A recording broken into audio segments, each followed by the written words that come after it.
I got bottom in sight.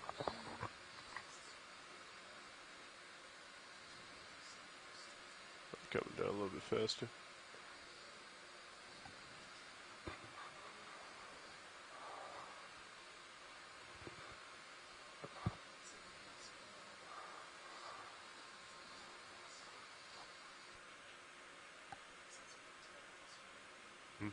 Tether agrees. Okay, and, delta about 16. Gonna hold at delta 15 and I will set up your gear. Looks like mostly sediment with a few exposed patches of hard bottom pavement. We're gonna settle in here so the pilots get comfortable and then we will start our dive.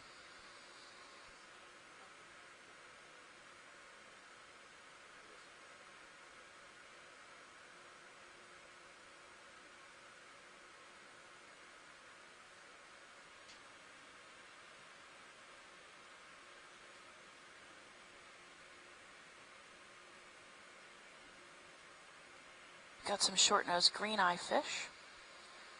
Quite a few of them, Lemonema. Go ahead, Nav. The vehicles are on the bottom. We believe the best bailout plan would be due north. Due north? Yep. Okay. And you already confirmed that the center rotation is on the A-frame. Yes, center rotation is at the A-frame. Thank you. Thank you.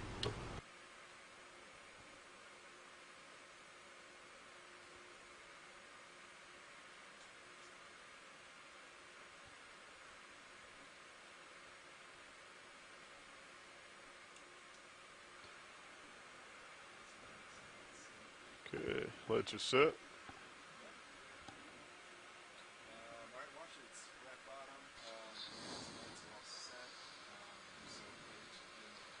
Okay. Perfect. Yeah, no worries. Go for it. Actually, yeah, we'll take a zoom right here. At the bottom of this rock at 6 o'clock, looks like there's a little mollusk. We'll just get a good look at him.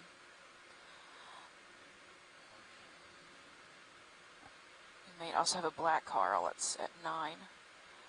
Yes, yeah, right at 6 o'clock of your laser, at the very bottom of that rock. You can see him running around at the bottom there. So these small fish with stripes are Chlorophthalmus, which is the short-nosed green eye. They're pretty common at these depths.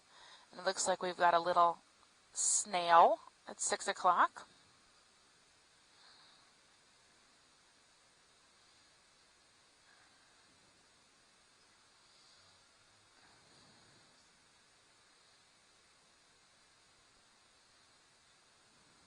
Oh, fun. He's pretty active.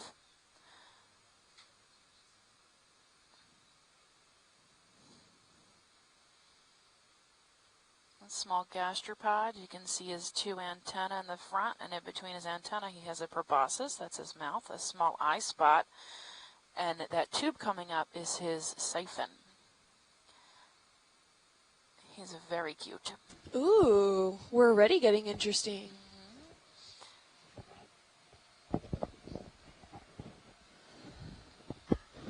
He's pretty active. Okay, we're good whenever you guys are. Can we get the lasers when you guys are zoomed out so we can get a size?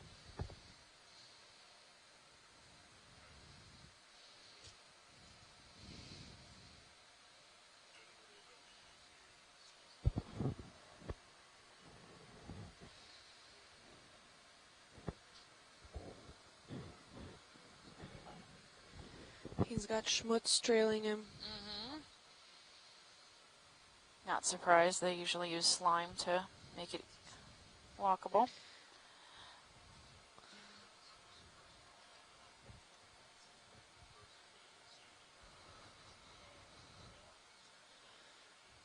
Quite a rubbly bottom.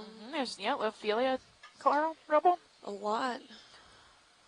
Yep. Some exposed substrate. This is likely all karstified limestone that's been encrusted. Oh, got quite a few fish here. Are those all green eyes? Yeah, I saw one lemon earlier. Oh, okay. I don't see him anymore. So, yeah, it looks like a giant pile of coral rubble. Yeah. I'm not seeing really any sort of actual sediment. It's Maybe completely that covered. little patch right Oh, there. yeah. So we do know there's underlying sediment. Yeah, we're going to climb this pretty steep slope. I guess the highest point, though, is only 13 where we're at. That seems odd.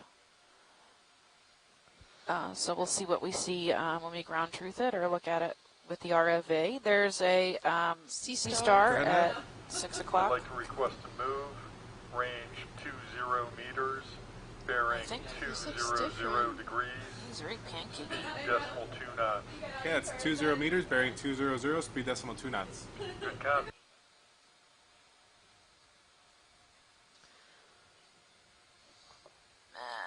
Yeah, that's a sea star. That was one odd-looking sea star with some Afrocallistes sponge to the upper right. Oh, yeah, definitely. Can we get a tighter zoom when you guys are ready? This is about 5 centimeters wide. What an odd-looking Yeah, I don't know what kind sea he is. star. He's definitely, I don't think a goniaster. He doesn't have that ravioli rim. No. He's got 5, I guess they're Arms? legs. Yeah. They're webbed, totally.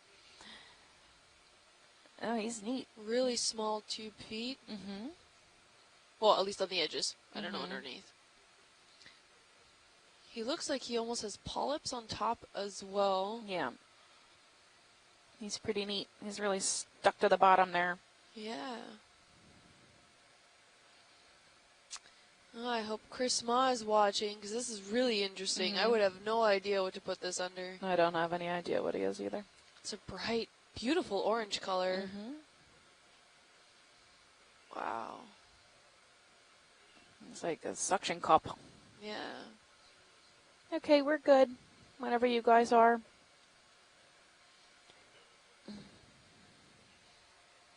Looks like you got some cup corals around. Not sure if they're still living or not. There's that Afrocallistes. Yeah. Another encrusting sponge off on the left. Yeah, there's quite a few of those little ice sponges. Oh, there's a rockfish. Black-bellied rosefish, maybe? Yeah, it's definitely a scorpion. I'm not sure if it's the same. Yeah. Yeah, back there.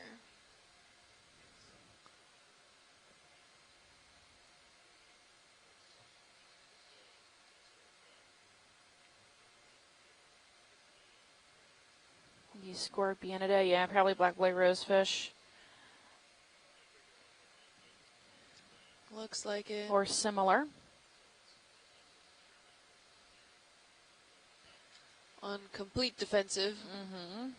Dorsal fin straight up. Look at those spines on the ends of the dorsal fin. Oh, he's relatively large. He is About pretty big. 12 centimeters, I'd probably put it.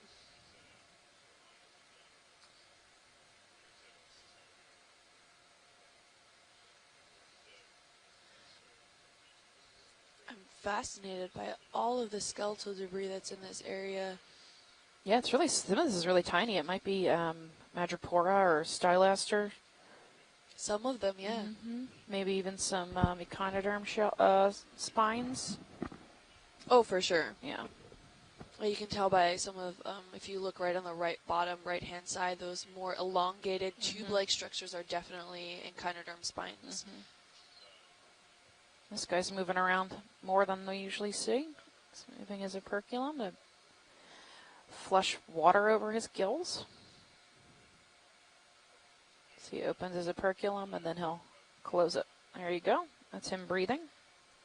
And a lot of these scorpion fish, even the shallow water ones, have usually that spiky dorsal fin that is capable of injecting some toxins, and some are extremely deadly. Yes. And they do that, and they hold, it's a defense mechanism, so it's always, always good to watch where you go on the beaches, because they definitely like some more rocky areas if you live near a beach with that kind of. I know in the Keys there's quite a few of them. And they're very good at camouflage, Yes. so be very careful. They're not Don't nearly step. this bright color Yep. in the shallow waters.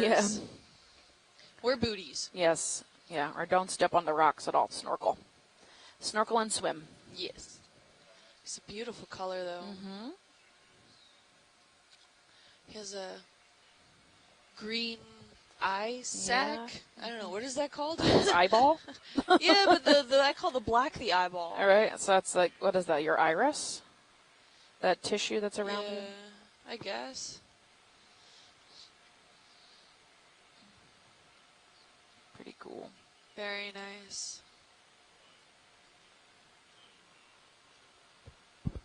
It's a very slow breather. Yep. Since he's not using up a lot of energy, he doesn't Right. need to pump, I guess, oxygen so much. Ooh, hello. Oh. There's a shark. This is a shark in D2, Oh. just went off screen. And I think he swam away. Mm-hmm. Oh, maybe Yeah, we'll see he's it pretty again. far out there. Yeah, He he's pretty swam far off pretty out. quick. It was off to your point. It's a Echinoderm that we just passed over. Yeah. He'll come back. Oh, it's right there. Oh, there's a couple.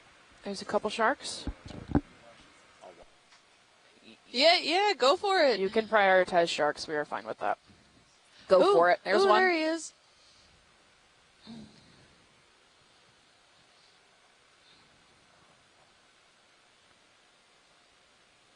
Oh, come back.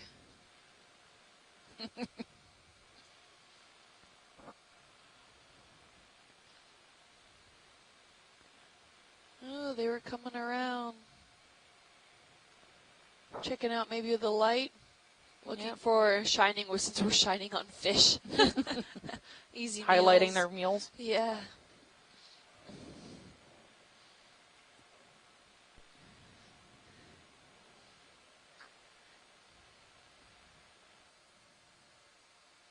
Bottom down here is like almost entirely these coral rubble. Yeah. Very little exposed hard That bottom. bridge.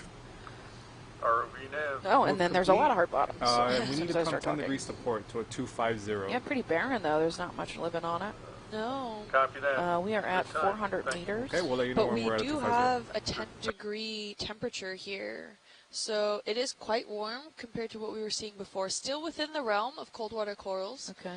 They do, even like Lophelia, I know, generally can live up to in 12-degree waters. Sometimes even for a short period of time going I up to can keep an eye 13, out maybe for 14 degrees. But they don't usually live very long if it stays consistently that higher temperature. We're But looking at about 10 right here. yeah, so And that's Celsius. Yeah, it was Yes. like right And by the toes. We so got it a is a good bit view on warmer Sirius. than generally we have been experiencing in the waters. We've come across, yesterday was more in the 5 range, and then on the Blake Plateau we experienced everything from 6 to 9 degrees, but we Yeah, still had looking down, gorgeous 5, Lophelia 5. reefs in certain areas. But here it doesn't seem so. I mean, maybe at some point there was, or maybe further up the slope there is. This gives us hope that at the top of that feature, Aquinas. there are some living reef systems there. I don't know if the sharks are coming back. Okay, we did get to see a bit of one, so that was fun.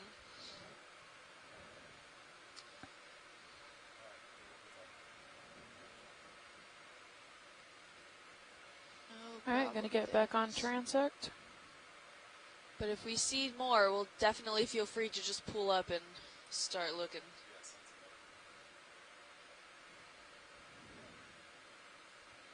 Man, there's actually quite a few of those green-eyed, Short-nosed green eyes. Chlorophthalmus agassiz, I think, is the species. And there's a Lamanema here. That's almost dead center. You can see the gray with the little black tail. That's him. No. No, Where is he? right here. Oh, the one that's moving Yeah, slightly. he's moving a bit. That's Lamanema. That's a codling. They're pretty common at this depth, too.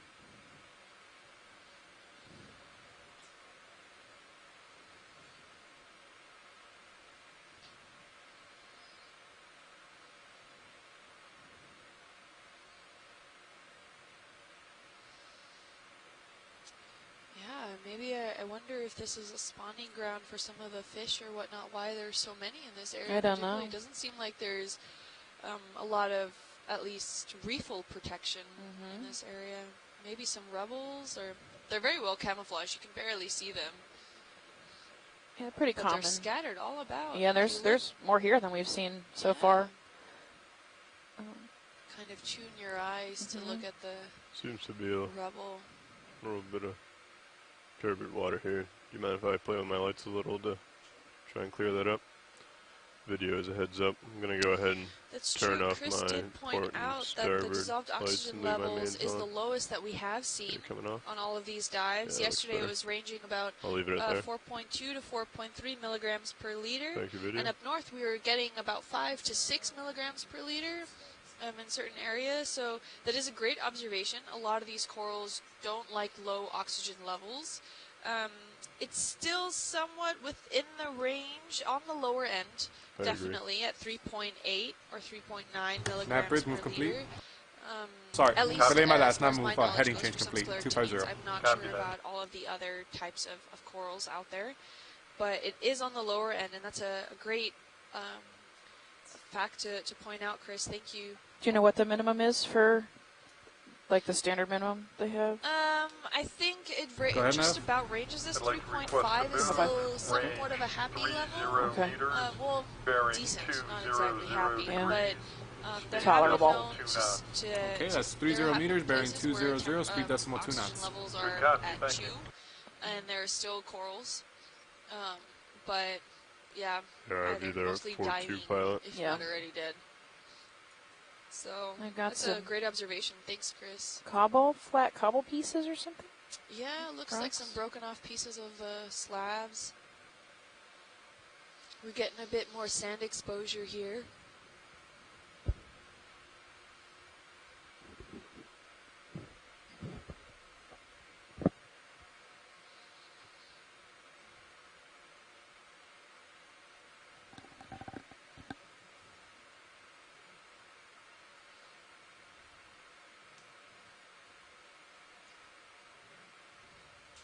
Very dense, rubbly material.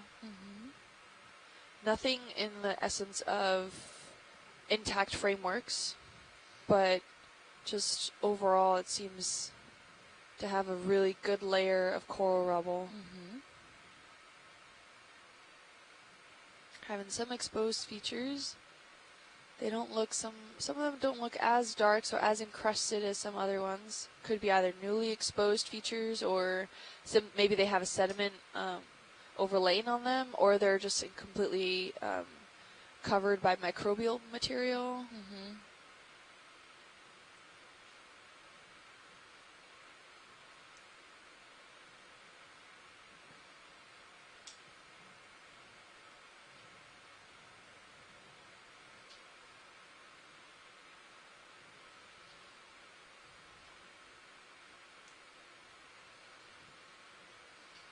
So we have a question on Twitter from Roberta Kirby. Does any light at all reach this depth? Fish seem to have such big eyes. So that was about 400 meters depth, but now we're about, we are at about 400 meters depth here. So no, light does not penetrate this far deep into the ocean. Most of the fish here are highly sensitive to light, and they have usually large eyes, I'm guessing, as an evolutionary feature to try to get as much light, much like the aperture of a camera, where you leave it for longer, you leave that the focus length longer exposed, you get more light input. I'm guessing that's some of the same features that these fish have, where the larger eyes definitely can try to capture more light, so anything that's maybe bioluminescent swimming around or that maybe flickers in a silvery essence, they can see. But for the most part, a lot of the creatures can't really see at depths this point. Like we saw yesterday, some lobsters have even lost the ability to see because evolutionary, they never needed it, and it was just one of those energy expenditures that they didn't need, so evolution got rid of it. And a lot of these other fish, you'll see some of the fish that we come by. As Ken Sulak mentioned a couple weeks ago, that when the ROV shines the light on them, they look a little confused. And that's due to the fact that the light, they're not used to such bright lights in this area, so maybe they'll shake their heads a little bit or something, trying to get used to the amount of light penetrating. That's usually like with us in this dark room. If we were to go right outside, our eyes need a moment to adjust as well to the bright lights. So something similar of that nature. But right, and it will also trigger a downward response. So yeah, to a lot of those jellyfish. The jellyfish and the squid, because their natural reaction to too much light is to drive down, to swim down into the water column to escape it. So when we show up with these giant monster bright lights and flash their eyes, their first response is to drive down. But the seafloor is right there, so they end up kind of driving into the seafloor. Yeah. We've got lots of rocks here. Thanks for your question, Roberta. So in short, no, light does not come this deep. I'm really interested you see like these slabs here, they're not like the ones that we've seen before. You can kind of see that there's different layers, and that's largely due to when this limestone was precipitating, there's different layers of how dense or how cemented the certain strata in this rocks actually formed at. So now in the deep ocean, maybe with some of that erosional properties penetrating through there, some of these layers were more easily dissolved or eroded away than other ones, which leaves kind of like that pancake-looking structure from each one of these limestones that you're seeing. It almost looks like a really stacked thin pancakes on top of one another. Slope here is about, I don't know, 20 degrees maybe as we come up. Yeah, and we're seeing this like 80% cover of these slabs. We're seeing some sponges. Oh, do we have our first sighting of a coral? I think we might. Yeah, just a quick snap zoom to see. Looks like Stylaster possibly. I don't know. Or Madrepora. Yeah, Stylaster. All right, our first Stylaster coral. Yep. Oh, we're fine. good. Yeah, thanks. You can see a lot of the coral rubble here and sand kind of cascading down the slabs, coming down the slope here. We're seeing some little sprouts of Stylasters. Oh, that looks like a little sea urchin. Can we get a snap zoom on top of that boulder there? There's also a corallomorph at 2 o'clock. Oh, yeah. Some more areas for things to grow. Oh, is that a sea star too? Yeah, little guy. Very different than the one we saw before. The sea star, please. Although that is a very nice looking sea urchin. One that I don't think we've seen. No, I think that one's Echinus, if I'm remembering correctly.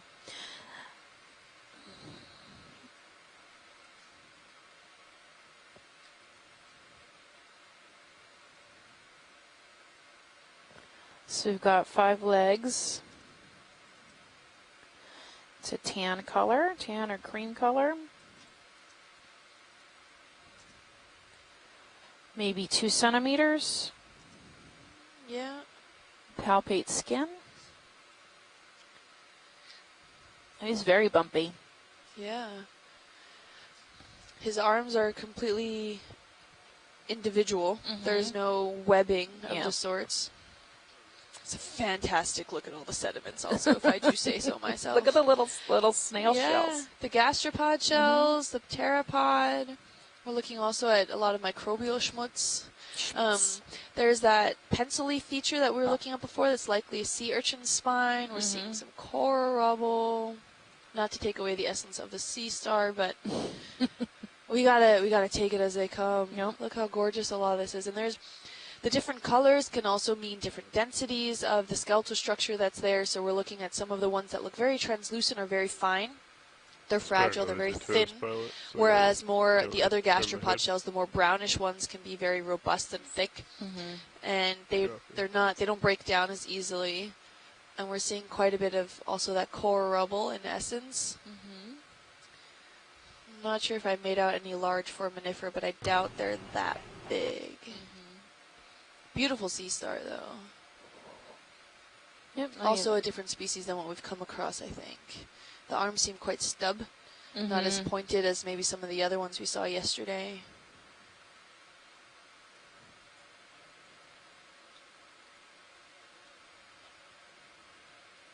Nav bridge move complete.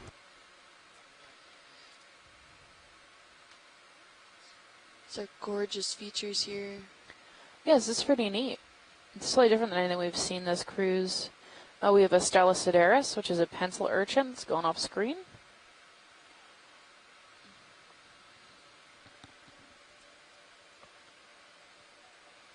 There's some more white. Possibly Stylasters. Yeah, Stylaster. Maybe some sponges.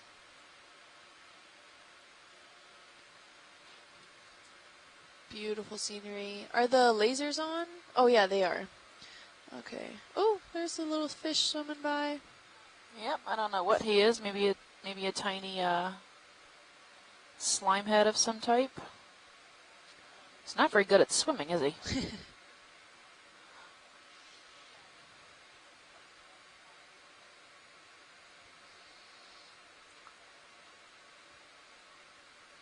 Yeah, it looks like a baby slime head or a relative thereof. Oh, we might just be blinding the poor thing. Yeah. Yeah. Oh, with a sponge right above it. Now dead center. I've got a polka dotted. Can you swing to 3 o'clock? There's a small shrimp. It's going to be right below laser now. Is that what I'm seeing? I have no idea what you're seeing. Oh, further below, closer to 6 o'clock. Yeah. It's like a little red, and he kind of blends in the background really well. He's on the bottom slab there. Yeah. Yeah, I couldn't see it either.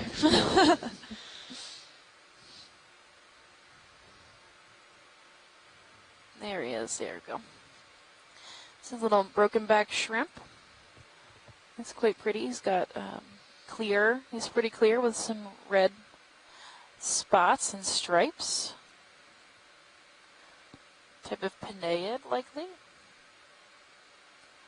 He's very pretty. Look at his cool compound eye.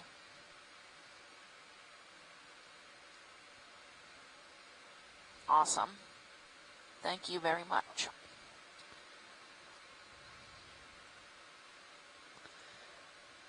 Beautiful sediments around. Look at all the pteropods, and there's so many different species just in one. There are ones that are more bubbly, ones that are more, have that extra, like, wide fan kind of flying looking kind of mechanism there. Oh, I think that there's another shrimp just off screen at 9 o'clock. Yeah, it looks like the same species. Yeah. An Epharia hexactinellid sponge. Yep, more Stylaster ahead. That white fan at noon.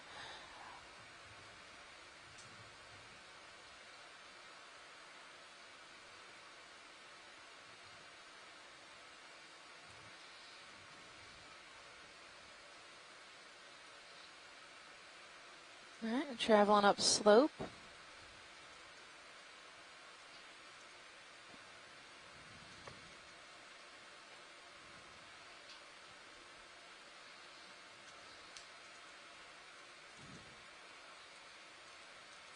These undercut ledges. There's a Lamanema, or a codling. Got a little more life on these rocks up here. Maybe a meter relief on some of them.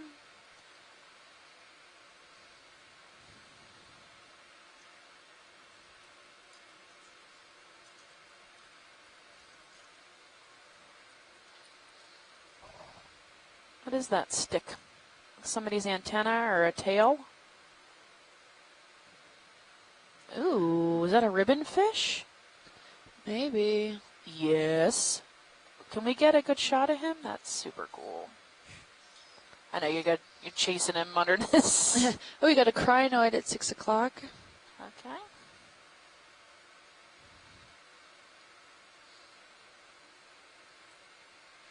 So my guess is this is a type of amphiid with this really long ribbon-like tail. But that's just me seeing a tiny bit of him. If we can get under there, we don't know. But we'll see. Yeah, it seems to have gone in hiding. Yeah, there it is. Yeah, video. You ready for this? So there's his ribbon tail. Coming Isn't that on. pretty? 3, Beautiful. 2, no. Ooh. We got some serious lights on this D2. Yep, so that's the type of anthiad. Ooh, we can see now. Oh! And he threw up? Those were some decent fish, I'm guessing. I guess we scared him. Oh, I'm sorry, It's a buddy. defense mechanism. Throw up at us. He had lots of good food in there. Yeah, He'll probably eat it when we go away. probably. Yeah.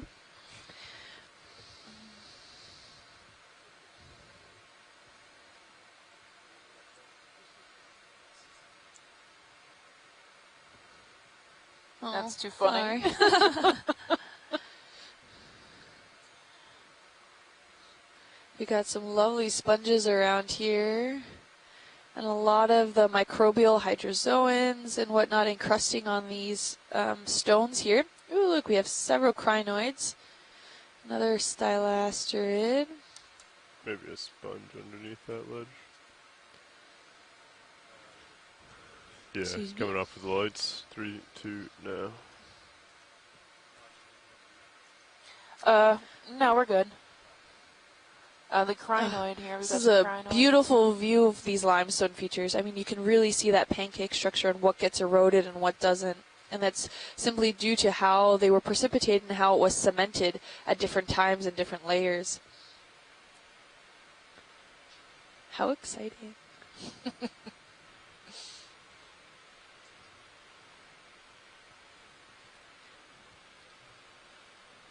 And for those of you at home watching, we might be interacting with some of the pilots that sometimes they are telling us maybe they see something or something's there and you're not hearing it at home.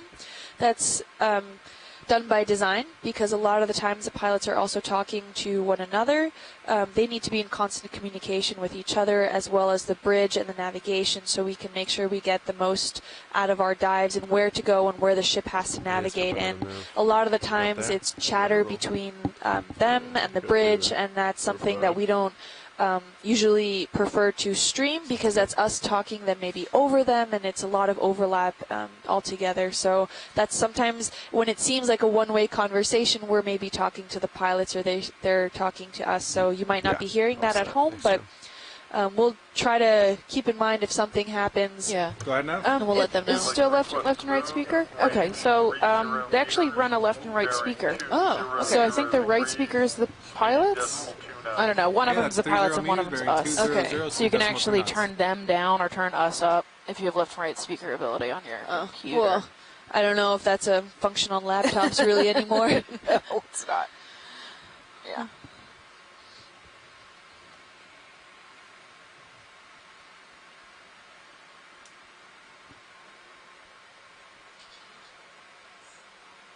Oh, okay, you can change the Okay, balance, balance. and the balance to turn them down or turn them up. Yeah, so if you aren't hearing them, you can adjust that.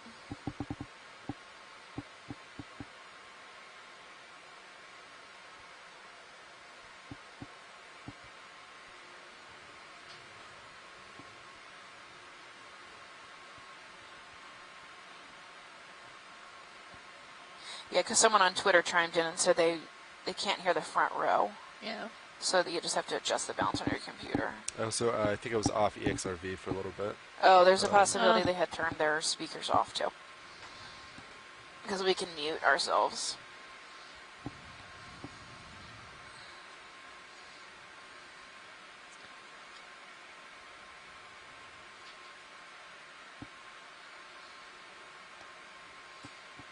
Oh, here's another one of those ribbon fish. The ribbon tail anthiad. I don't want to make them. Yeah, throw up Puke again. Let them be. So we have another question on Twitter from Amy Depew. What creates this broken pavement? Well, that is an excellent question, Amy. I'm so glad you noticed. Oh, we have quite a few stylasters and some sponges in this area. But if we're considering the broken slabs here, so generally it's likely that maybe they weren't all attached to begin with, at least to each other. Maybe it wasn't one large flat pavement. That's not usually how limestone forms. It's very usually porous and it has different structures within it. But over time, like I was discussing earlier, we can see specifically in these slabs, they almost look like they're stacked pancakes. And that's because at different times of deposition, there's different elements precipitating and cementing each of these layers together. And some of them are more densely cemented than other layers, which then over time, once it's already been precipitated and now it's been completely exposed or is in some form of diagenetic alterations or dissolutions. We have a coral. Oh, nice. Can we get a zoom in on that coral, please? Black coral?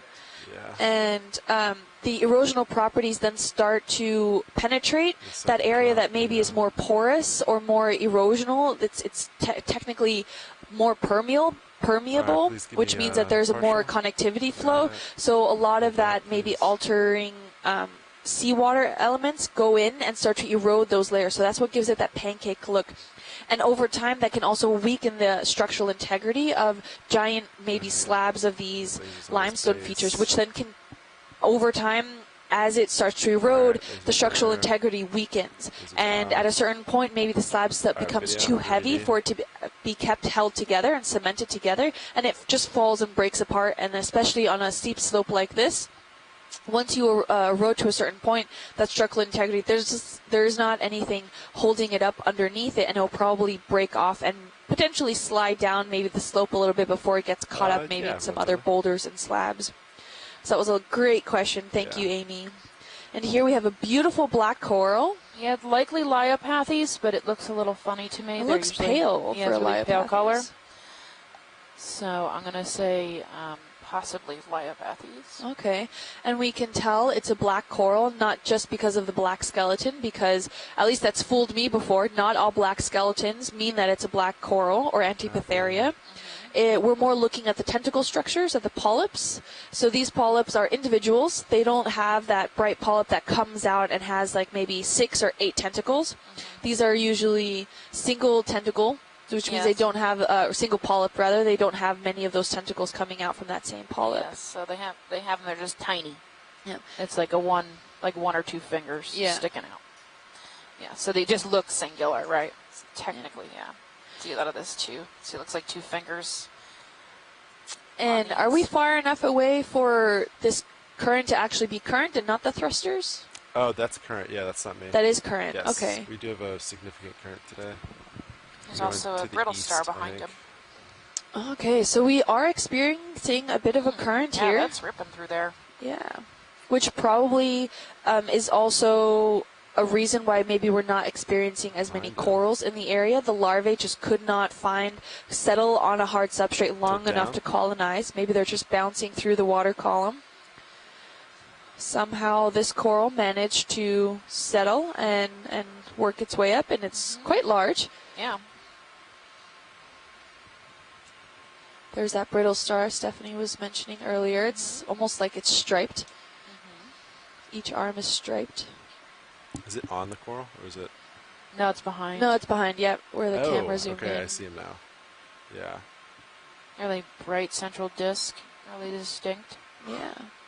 Polka dot, very long arms. Wow, he blends in well. I did not see that at all. So we saw some long arm brittle stars yesterday, but they were not nearly this exciting color. They were very well hidden and pale pinkish, camouflaging well within the sediments. If you joined us yesterday, these are beautiful tentacles. It looks overall very healthy as far as a coral goes. The base, maybe not so much, but we're seeing here at the top where these branches are coming out, it looks quite happy, enjoying maybe part of the currents, trapping food. Yeah. So follow-up from Amy, another question. Ooh, a crab. We'll get to your question in a second. This is a swimming crab, Pourtales likely. Staring straight up into the water column. Oh, it looks like we have some sargassum floating by. Maybe. Yep, he's staring straight up, waiting for something to swim by so we can snag it. fishing. Lasers on him good. Almost look like it's staring up at, like, you know, Lasers the water Right. gods. Oh. Alright, video, come on in. Very zen until something swims by. Yep. Oh, he's very bright colored. These Yeah. are very intense colors. How we doing, Copilot? So you can see the back. Distinctive claws. The back fins are swimmers, swimmerettes. They're modified so that he can move better in the water column. That's why they call them swimming crabs. Are these commercially fished? I'm Recognizing those claws. I don't know. I don't know the species of this guy, but likely. Portuna crabs are pretty popular. Like the blue crabs are portunids. Oh, yeah. Those are good. Named after the god of ports, I believe Greek or Roman. Roman, thank you. God of ports. Yeah, for the claw or Opportunity. Yeah, look at that claw. Wow. It's ferocious. I'm wondering whether or not open, if he's waiting for something Right? to come by. I think he'd like open them like the blind lobster. It sits like with his claws way open, you know. Or maybe this is just how they decide to hang out. Yeah, just chilling. Yeah. Doing his yoga.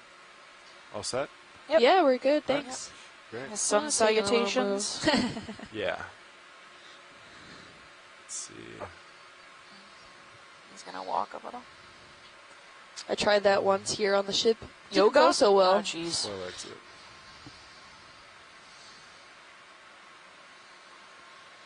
That bridge It's was probably complete. one of our rough days too, All right. right? Yeah. We're going. When you head off. Slightly off to my starboard. Copy that. Yeah, Beautiful 80. section. So I'll follow up now with that Sure. question from Amy on Twitter. What kind of erosion is happening here, the current systems? So the current systems are a major part of it. It also has to do with the chemical makeup of what's in the water column here. So a lot of these limestones can dissolute, and there are a lot of dissolving properties in limestones that are subject to dissolving limestone.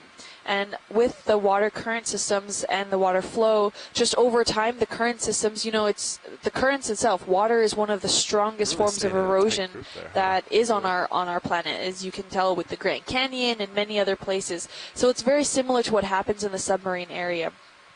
So these limestones do form in the marine environment, but weird. usually in shallower environments where it's highly saturated in calcium carbonate in the water column. But it also means that in the water column there are products that dissolute this calcium carbonate, and with the current that comes through, that those layers that I was talking about earlier, that kind of pancake structures where the areas that are being eroded are highly permeable, which means that there's high porosity in them and high connectivity between those pores. So every time the current comes through and sweeps by, just ever so slightly more, it's being more and more eroded away. Whereas if this was in a shallower environment, which this once was, in order to form these carbonate elements, then more of that water would actually be depositing calcium into the stone structures. So like, you know, on land we have, in certain areas you either have hard water or soft water, and hard water is indicated by how much calcium and heavier elements there are in the water, and sometimes you need an extra filter or something for your showers and waters in order to have them accurately flow through pipes. And hard water is another indication that calcium builds up over time. And that's then what happens also to these limestones, how they also build up over time. That calcium gets deposited within the pore systems. But the erosional properties here, because it's so deep, now the chemical makeup of the water column has changed, and now those that same pore structures that maybe were filling in with calcium are now being eroded away. Probably more an extensive answer than you were asking for, but these are all related to each other, and it all kind of has to... I think to be clear, you have to say a little bit of everything. So it has to do also just with the cementation factor of how these elements come together, as well as the pore structures within the whole limestone feature in itself. Don't feel bad. We have to talk for 10 hours. Yeah. Can we look at that sponge at 9? Yes, we The can. large sponge. This is the largest sponge we've seen so far. Possibly Ficalia. Let me get a good look at its base before I commit to that. Otherwise, I'm going to go with Pacastrellid. It's very thin. I also might have a coral at 2 o'clock. Alright, video coming partial. Oh yeah, please. or a sponge. Maybe that's an Aphrocalistes. Hold that. Could be. We also have these tiny blue sponges. Yeah, encrusting. Oh, is that a Yeah, anemone? Yeah. So, Alright, lasers doesn't are really on, look like good. Ficalia to me. There's no real vein. Lasers It might be a off. relative. It could also be Pacastrellid. Maybe an elephant ear that's more bumpy? Video, I can Yeah, about I'm not really set. sure. It What does you have need. a single, like, stalk part, it looks like, as the attachment. So if Chris is listening, feel free to chime in. But Yeah, she said her phone's charging. oh, okay. So, Raspaliad. Thank you. Yes. Raspaliad. All right, we're going with Raspaliad. Really large pore networks in here. Raspaliana. And if Yeah, you it's tuned pretty. in yesterday, we saw quite a few carnivorous sponges. So that was really fun. Possibly a new species as well, and never seen before in the area that we were exploring. So that was off the Key Largo shelf break there. Yep. It was really interesting to see overall. And eat or be eaten, we saw a starfish eating then a carnivorous sponge. That's right. It's on my Twitter feed if you want to look at the pictures. That's at Deep Sea Nerdy. That. We also have a crinoid. Oh, hiding underneath. Oh, Yep. there it is. I was looking at the ophiuroid. Sorry. Ophiuroid. Oh my gosh. Ophiuroid leg. A brittle star leg. Looks like you might have 7 or 8 arms, this sea lily. So it's a cumatulid crinoid, which means it's able to detach itself from the bottom and, I use the term loosely, swim through the water column if it needs to escape. So as opposed to being stuck to a stalk. Starting to drift off a little bit my port. Copy that. I'll come back after this. Now I wonder if you could answer this, or maybe Chuck will Lift hear this off, later. Do recenter all copilot. crinoids have an even-numbered amount of arms? All the ones we have seen do, but I don't know. Let me look that up.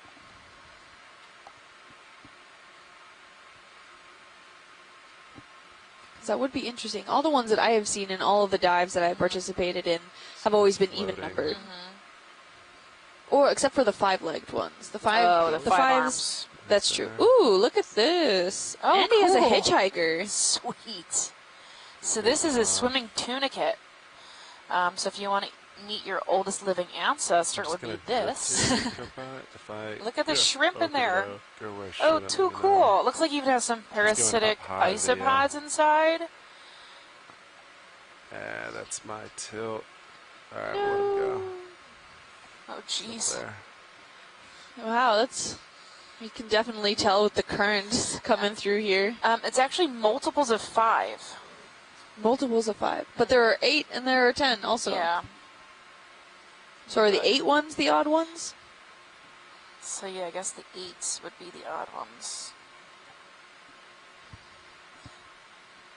Interesting. Oh, I wonder, I mean, Chuck Messing, if you're listening in, Ship status. please chime in on that. I'm really curious as to find out what the technically standards are, or what you have experienced in all of your years studying these crinoids. Oh, I think we just passed over Corallimorph. Looks like maybe another sea star under there at 9 o'clock. Like to request to That move, whitish thing range hiding under that 30 meters, rock. bearing 200 degrees. Speed Ooh, and decimal maybe also a 2000. coral, Yeah, it's 30 possibly a meters, bearing Madrepora, 200, right at decimal 6 2 knots. o'clock. Yeah, Good copy. Madrepora, for sure. Sorry, watch it. Say again. Did you want? Well, yeah, let's look really quick right at dead center to zoom in to see what that is, and then down at 6 o'clock is a coral. Oh, trash. Oh, with a little poison sign. Okay, that's not good. All right, That's interesting. Okay, moving on. Down at 6 o'clock, there seems to be a Scleractinian coral there.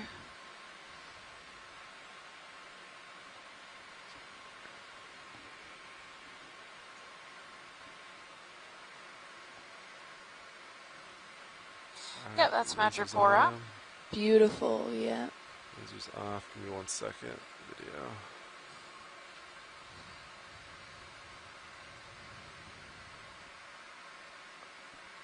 Alright, video, if you want to come on in. Try to hold this. Nice, he's pretty healthy. All of his polyps seem to be out. Yeah. He's actively catching plankton. And these are all... Yeah, go back and work with you. It relies solely on the Coming out current of the systems to fog lights. transport the 3, food 2. to it. So it feeds on this microparticulate organic matter that travels through the water column, either dead, broken up animals or plankton or something. Whatever organic is in the water column, it will try to feed on and grab. So these are heterotrophs, meaning that they are suspension feeders. There's a small squat lobster. Teeny tiny. Ooh, another one in the background there. Yeah. Or an amphipod, maybe? Maybe a snail. Ooh, maybe. Maybe a worm. Likely a worm. I see Maybe, this like a white thing. messed up texture of the coral. He might be living inside that. Beautiful, healthy tissue.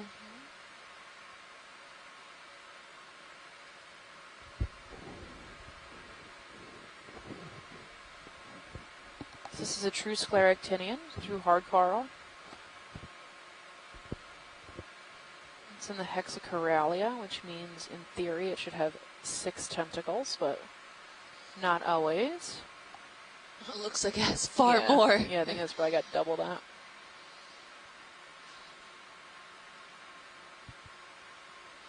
Really nice to see overall. Got a little stylaster. It's poking out in various places as well. And it could happen where something were to come and knock and break off some of these where is branches this that they lobster? could Oh, then I see it to the recolonize where they Yeah, were okay. broken off. They don't need to stay together to live, considering that each polyp is its own animal. That's right. So if Colonial? something, if something were to break it off and it fall on the stone, it can colonize there and start to grow a whole other one, which then is genetically identical, because it would then be a continuation of that same animal, or animals rather, and continue to grow and precipitate another skeletal system. So that's how a lot of these corals do get transported, at least locally in the region. Maybe if something were to break off and fall a few feet away, it would be that same animal and recolonize there. It does also produce sexually. It releases gametes, which then also float into the current systems and develop into larvae to then colonize another area. All set? We're good. Alright, we'll move Yeah, they're on. pretty cool. The larvae can, on video. some of the species, can Coming off the drop lights. out of the water column, and if it's not a suitable area, they'll actually pick back up into the water column and try and look for a new place to go. They sometimes will use chemical triggers to determine if it's a safe place. So if there's other corals nearby, that usually means it's a safe place to grow. So they will drop out of the water column based on those chemical signals coming from corals that are already in the area, and then colonize that close to them. Those that are established, right? And these corals need, in essence, a Goldilocks scenario. So they need the right temperatures, they need a substantial current system that brings in food, and they also need an accurate salinity and oxygen levels. Can we look at that coral at 3? Yeah. That looks like Lophelia possibly, or an Alapsamia. And the sponge underneath the rock, since we're right there. Right. So they need all those certain serendipitous situations to come together in order to actually form. And it's surprising that actually how many areas are actually perfect for cold water coral growth. Yeah, so that's a scleractinian too, maybe an Alapsama. It doesn't have those really cone-shaped This idea from here. polyps. Seems to be still slightly tubular? alive. At the top there, the tissues. Could be Lophelia, or? Yeah, they're really tubular versus Yeah. that flared. Yeah, that's true. So we're not positive on that. And then this dead faria, which is that meshing. That's a It's a sponge. honeycomb-looking thing. Yep, it's dying. And the blue one Yep. to the The side. blue one is Hymidesmia, possibly. And then there's a purple one. It's purple and purpley brown. It's 6. That could, I don't know what that is. It may not even be a sponge. Can we get a zoom in on that purple stuff off to the right? Purple to the 3, right? yeah. Yeah.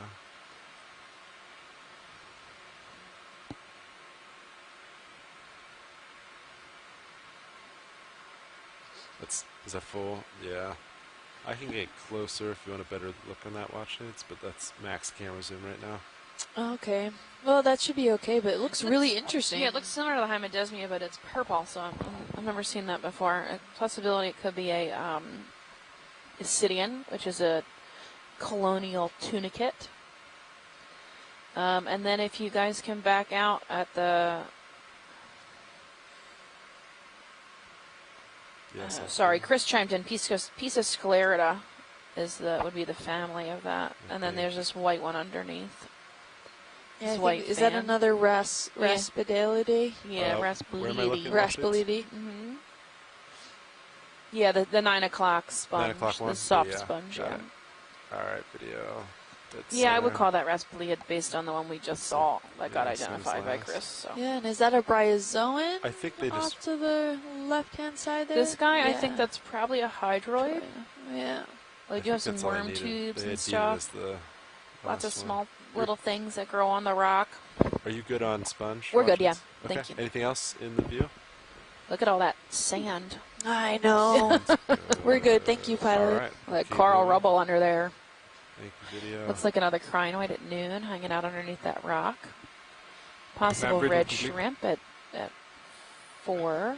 Where are you seeing He's these right there. things? He's coming into center screen. You see the red guy? Yeah. Under the slab of rock Mhm. at 6 o'clock. When you watch hours and hours and hours of ROV footage. Yeah, if I had to watch the video over and over again, sure. But at first glance, I look for moving. Anything that's... Here's something Ooh. cool. It looks like a at holy... the bottom of the screen. Yep, a sea cucumber there at 4, Bottom 5. Yeah, it's right at Just- the edge. Yeah, it just came almost off frame. There you go. Okay. There you go.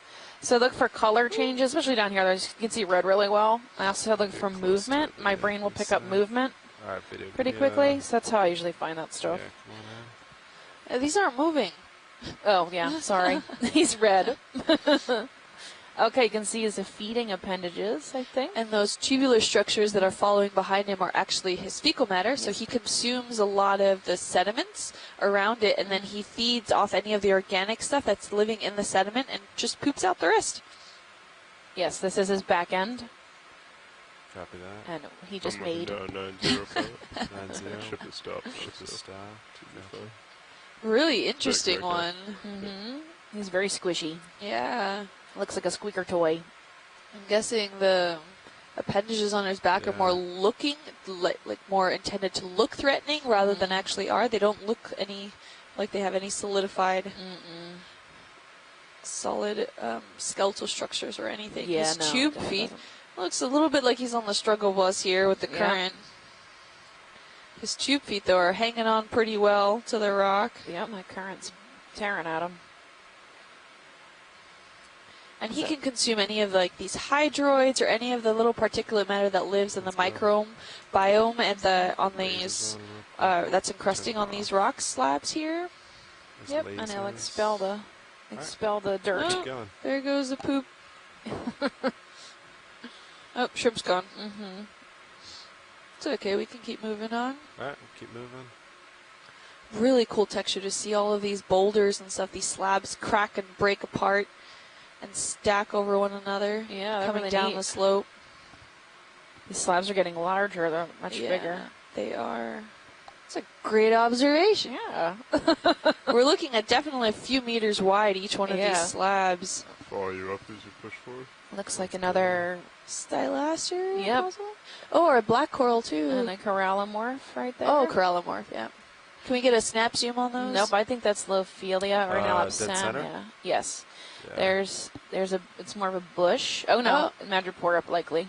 Okay, and then the corallomorph. Oh, and another little stock It's coral. very white, though. It is. Do you want better views on that? Or is that all you need?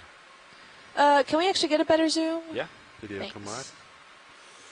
Let me get closer. And then we've got a different kind of